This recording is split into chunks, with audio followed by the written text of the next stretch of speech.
학계의 말씀에는 아주 중요한 신학이 주제가 소개됩니다. 그것은 바로 다시 시작되는 하나님 나라입니다.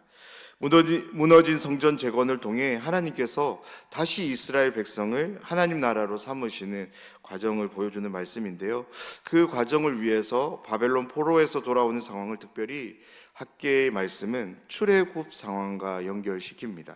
그래서 성경에는 명시되지 않지만 학자들은 바벨론 유수에서 돌아오는 이 사건을 제2 출애굽 사건이라 칭합니다. 왜냐하면 출애굽 사건은 단순히 이스라엘 백성들을 애굽에서 건져내는 이스라엘 백성들이 애굽에서 탈출하는 그 사건을 의미하는 사건만이 아니기 때문입니다. 바로 출애굽 사건은 하나님 나라가 준비되는 사건을 보여주는 사건이며, 하나님께서 언약을 맺음으로 자신의 백성을 준비하는 사건이 바로 출애굽 사건입니다. 학계는 이 의미를 바벨론 포로에서 돌아온 이스라엘 백성들에게 동일하게 적용시킵니다. 사랑하는 여러분, 오늘도 계속적으로 학계 말씀을 살펴볼 텐데요. 이 말씀을 통해서 두 가지 의미, 다시 시작되는 하나님 나라, 그리고 하나님 백성을 준비하시는 하나님의 열심, 이것을 우리가 함께 살펴보면서 오늘을 살아가는 우리에게 이 의미가 어떻게 다가오고, 그리고 무엇을 위해서 우리의 삶을 준비해야 되는지를 기도하는 이 새벽 시간이 되면 좋겠습니다. 오늘 본문이 되는 2장 1절에서 9절은 의미상으로 크게 두 부분으로 우리가 나눠서 볼 수 있는데요. 먼저는 1절에서 5절로 성전 재건에 대한 하나님의 격려의 말씀이 주어집니다.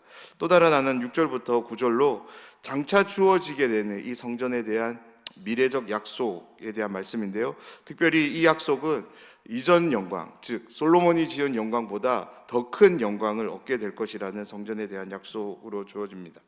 먼저 첫 부분의 내용으로 성전을 다시 짓는 것에 대한 하나님의 격려의 말씀을 우리가 보면, 하나님은 이스라엘 백성들, 특별히 우리는 에스라를 통해서 성전이 아닌 제단을 쌓고 가슴 아파하는, 그렇게 통곡하는 그런 이스라엘 백성들의 모습을 본 적이 있습니다. 그들을 하나님께서 위로하시기 위해서, 격려하시기 위해서 이 선지자 학계를 보내는데요.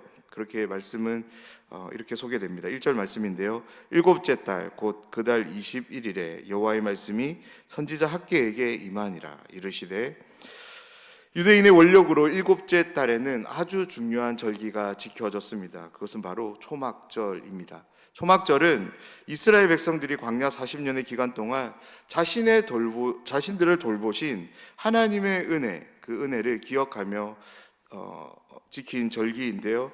초막절, 특별히 21일은 가장 마지막 날입니다.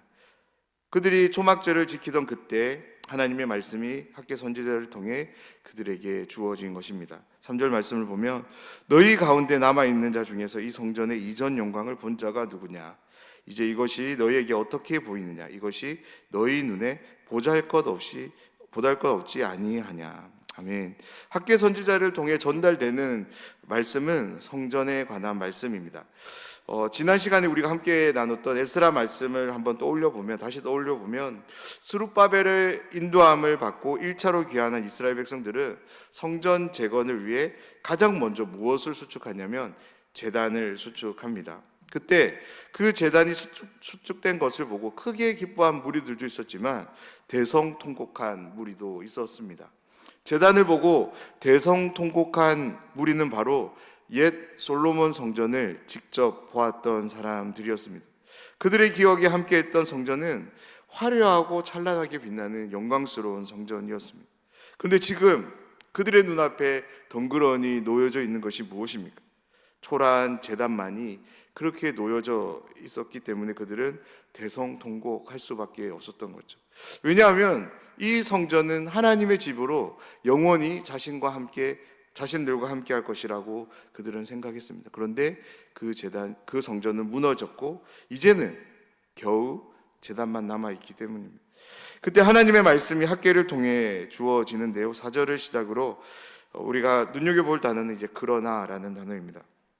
그러나 앞에 말씀만 보면, 즉 3절 말씀을 보면 하나님의 말씀 속에서 어디에도 소망을 발견할 수 없습니다. 그런데 오히려 하나님의 말씀을 통해 이스라엘 백성들의 마음은 더욱더 무너졌고 통곡했을 것입니다. 그런데 그러나 다음의 말씀을 보면 그들이 상상할 수 없는 소망의 말씀이 그들에게 주어짐을 보게 되는데요. 4절 말씀입니다. 그러나 여호와가 이르노라 스룹바벨아 스스로 굳세게 할지어다. 여호사닥의 아들 대제사장 여호수아야 스스로 굳세게 할지어다. 여호와의 말이니라. 이 땅 모든 백성아 스스로 굳세게 하여 일할지어다. 내가 너희와 함께 하노라. 만군의 여호와의 말이니라. 아멘. 우리의 삶에서 일어날 수 있는 가장 큰 놀라운 사건은 어떤 사건일까요? 우리가 복권에 샀는데, 로또에 샀는데 그 당첨되는 사건일까요? 아니면 내가 산 집이나 주식이 갑자기 정말로 드라마틱하게 급등하는 그런 일일까요? 물론 이런 일들도 일반적인 일이 아니기 때문에 우리는 큰 사건으로 여길 수 있습니다. 그런데 이러한 사건들보다 더 큰 사건으로 우리에게 다가오는 것이 있습니다. 그것은 바로 하나님이 우리와 함께 하신다입니다. 하나님이 우리와 함께 하시는 것을 가장 큰 사건으로 여기며 살아가는 믿음이 늘 우리와 함께 하기를 간절히 소망합니다. 그렇습니다. 하나님의 함께 하심, 이것이야말로 우리의 삶에 일어날 수 있는 가장 크고 놀라운 사건입니다. 이 놀라운 사건이 말씀을 통해 이스라엘 백성들에게 다시금 언약으로 주어집니다. 그렇다면 왜 하나님은 이 언약을 다시 이스라엘 백성에게 주시는 걸까요? 내가 너희와 함께 한다라는 이 언약의 말씀을 다시 들려주시는 걸까요? 이것을 이해하기 위해서 출애굽 사건을 우리가 기억할 필요가 있습니다. 출애굽 사건은 출애굽기라는 성경에 기록된 한 이야기가 아닙니다. 이스라엘이라고 하는 나라가 어떻게 시작되었는지 그 건국 이야기를 볼 수 있는 말씀이 바로 출애굽기 말씀입니다. 특별히 하나님 나라 백성이 준비되는 중요한 말씀인데요. 하나님이 이스라엘 백성들을 애굽에서 건져내신 후 시내산에서, 특별히 시내산 앞에 있는 광야에서 그들을 만나시고 그들과 한 언약을 맺으십니다. 시내산에서 언약을 맺었다고 해서 이 언약을 시내산 언약이라 말합니다. 이 언약은 우리가 정말로 꼭 기억해야 되는 중요한 언약이기에 꼭 기억하셨으면 좋겠습니다. 왜냐하면 시내산 언약은 바로 하나님과 이스라엘 백성들이 쌍방간에 맺은 언약으로, 그 내용은 하나님은 그들의 하나님이 되시고 이스라엘 백성은 하나님의 백성이 된다라는 언약이기 때문입니다. 이 언약이 체결될 때 하나님은 이스라엘 백성들에게 한 가지 사물을 제작하게 하시는데요. 그것이 바로 성막입니다. 하나님께서 이스라엘 백성들에게 성막을 짓게 한 것은 크게 두 가지 의미입니다. 하나는 하나님께서 이스라엘 백성의 하나님의 대신, 하나님께서 이스라엘을 직접 통치하고 다스린다는 것을 상징적으로 보여주기 위해서 이 성막을 짓게 하시고, 특별히 이곳에서 드려지는 제사를 통해서 계속적으로 그들과 함께 하시기 위해서 이 성막을 짓게 하십니다. 또 다른 하나는 하나님과 이스라엘 백성들이 체결된 언약을 문서화해서 보관하기 위해서 이 성막을 짓게 하십니다. 더 자세한 이야기는 내년에 출애굽기 바이블 아카데미 오시면 배워가실 수 있으니까 꼭 신청하셨으면 좋겠습니다. 성막이 하나님이 이스라엘 백성과 함께함을 보여주는 이동식 집이었다면 솔로몬이 지은 성전은 더 이상 이동이 필요치 않은 고정식으로 하나님께서 이스라엘 백성들과 함께함을 보여주는 하나님의 집이었습니다. 그런데 지금 그들 앞에 성전, 하나님의 집이 없는 거죠. 그러면 하나님께서 임재할 곳이 없게 되는 것입니다. 그로 인해 자연스럽게 하나님은 그들과 함께 할 수 없게 되는 것이죠. 이런 상황에서 하나님께서 학계 선지자를 통해 무엇을 말씀하고 있냐면, 그런 것이 아니고 내가 너희와 함께 하고 있다라는 거예요. 이 말씀에 이것과 함께 추가적인 말씀을 주시는데요. 5절 말씀을 보면 너희가 애굽에서 나올 때 내가 너희와 언약한 말과 나의 영이 계속하여 너희 가운데 머물러 있나니 너희는 두려워하지 말지어다. 아멘. 이 말씀은 정말로 놀라운 말씀인데요. 하나님은 시내산에서 그들과 언약을 맺은 그때를 시작으로 지금까지 제단만 덩그러니 놓여진 바로 지금까지도 한 차례도 단 한순간도 그들과 함께 하신 적이 없다. 다시 말해서 늘 그들과 함께 하셨다라고 말씀하고 있습니다. 사랑하는 여러분, 하나님의 이 말씀에 대한 믿음이 늘 우리의 일상 가운데서 작동되기를 간절히 소원합니다. 그렇습니다. 하나님은 이스라엘 백성들뿐만 아니라 저희 모두와도, 특별히 하나님의 택한 백성으로 부르심을 받은 모든 성도들과 함께 언제나 늘 함께하고 계심을 늘 믿으시기 바랍니다. 그래서 하나님은 스룹바벨을 향해, 여호수아를 향해, 그리고 함께하고 있는 이스라엘 백성들에게 스스로 굳세게 하라라고 말씀합니다. 그렇다면 4절 말씀에 나오는 스스로 굳세게 하는 것은 어떻게 하는 것을 말하는 것일까요? 바로 하나님이 주신 언약, 그 언약을 믿음으로 붙잡으라 것입니다. 출애굽할 때 하나님께서 주신 언약, 그것이 무엇입니까?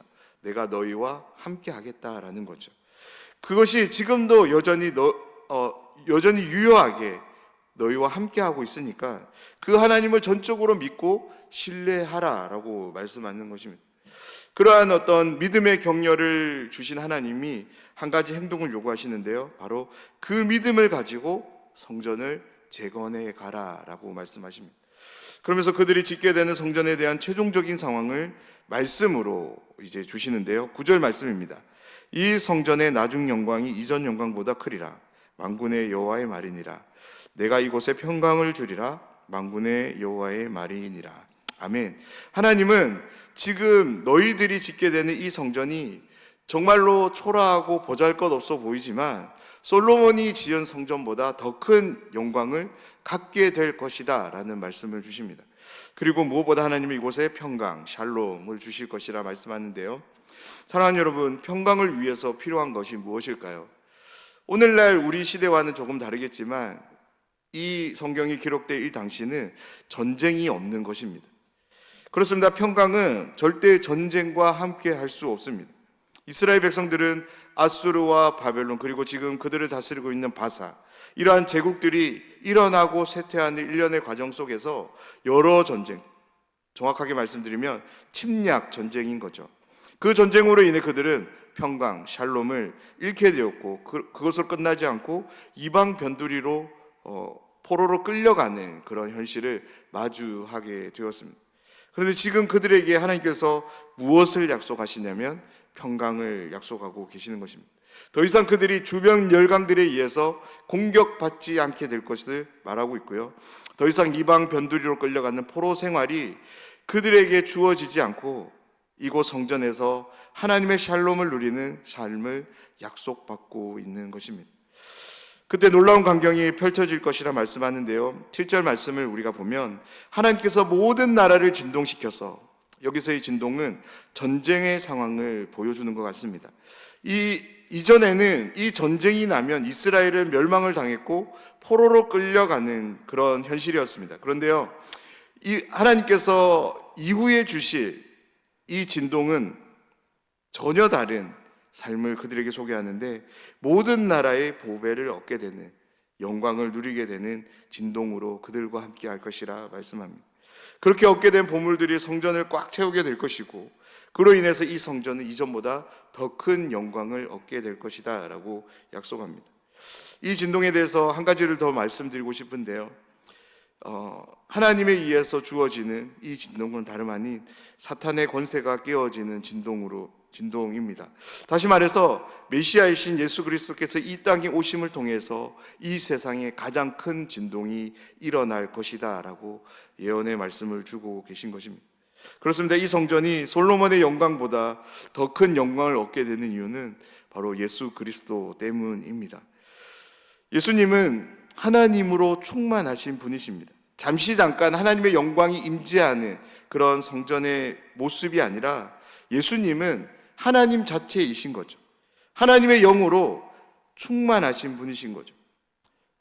그분이 성전이 되실 것이기에 하나님의 임재가 주어질 때만 영광을 얻게 되는 솔로몬의 성전과는 그 영광의 정도를 견줄 수 없기 때문에 오늘 하나님은 학계를 통해서 이전 성전보다 이후에 있을 성전이 더 큰 영광을 얻을 것이다 라고 말씀하는 것입니다. 하나님으로부터 이 말을 들은 이스라엘 백성들의 마음이 어떠했을까요? 그들은 지금 당장 자신의 눈앞에 보이는 제단이 아닌 하나님의 말씀을 통해 주어지는 영광스러운 성전에 대한 믿음과 소망을 붙잡게 되었을 것입니다. 그로 인해서 그 소망 가운데 믿음 안에서 성전 재건을 힘있게 시작할 수 있었던 것입니다. 사랑하는 여러분, 오늘 말씀은 성전 재건을 위한 격려의 말씀과 함께 그들이 짓게 되는 이 성전이 어떤 영광을 얻게 될 것인지에 대한 미래적 약속이 함께 주어지는 말씀입니다. 이 말씀을 통해 한 가지를 꼭 기억하셨으면 좋겠는데요. 지금 우리의 눈앞에 보이는 현실보다 늘 하나님이 나와 함께 하심을 더 크게 바라볼 수 있는 믿음이 우리에게 있기를 소망합니다. 그렇습니다. 하나님의 백성들은 주어진 현실을 열심히 살아가야 하는 사람들입니다. 그런데 마냥 주어진 현실만을, 눈에 보이는 현실만을 바라보고 열심히 살아가서는 안 됩니다. 바로 이 현실 넘어 계신 하나님, 우리의 마음의 중심에 늘 함께 하시며 날마다 하나님의 뜻을, 선한 마음을 품게 하시는 성령 하나님의 마음을 의지하는 가운데 주어진 현실을 충실히 살아가야 되는 것입니다. 사랑하는 여러분, 오늘 하루 우리의 삶이 어떻게 진행되기를 원하십니까? 어제처럼, 그 이전처럼 늘 우리에게 주어진 현실만 바라보고 내가 할 수 있는 힘을 동원해서 그렇게 열심으로 살아가길 원하십니까? 오늘 말씀 우리에게 한 가지를 도전합니다. 스룹바벨과 여호수아 그리고 이스라엘 백성들처럼 스스로 마음을 굳세게 함을 통해서 성전 재건하는 것을 도전합니다. 사랑하는 여러분, 오늘 우리의 삶이 오늘 말씀처럼 하나님이 주시는 그 언약을 믿음으로 붙잡고 주어진 보이는 그 현실만이 아니라 우리와 함께 하시는 하나님, 그 하나님, 특별히 하나님이 주신 그 약속을 믿음으로 붙잡고 주어진 현실을 감당하는 모든 분들이 되시기를 주님의 이름으로 축원합니다.